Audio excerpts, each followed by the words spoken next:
বিষ্ণু বলেছেন এই আল হাইয়ুল কাইয়ুম এটা হচ্ছে ইসমে আজম। এটা কি? যে ইসমে আজম দিয়ে দোয়া করলে আল্লাহ দোয়া কবুল করে, আল্লাহর কাছে কিছু চাইলে আল্লাহ দেয়।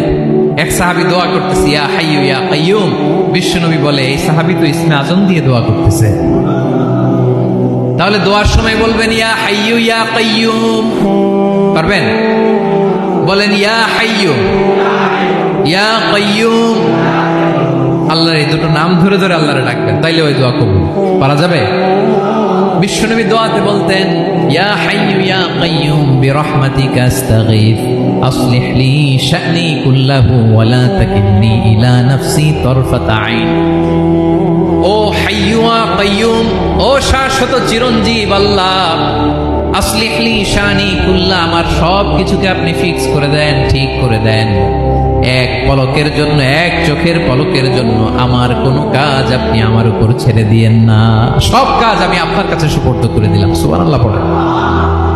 তাহলে 2 নাম্বার কথা, আল্লাহ শুধু আমাদের ইলাহি নন, তিনি হচ্ছেন আল হাই, চিরঞ্জীব। তিনি হচ্ছেন আল কাইয়ুম, নিজেও স্বয়ং সম্পূর্ণ, অন্যকেও রক্ষণাবেক্ষণ করেন। আলহামদুলিল্লাহ পড়েন।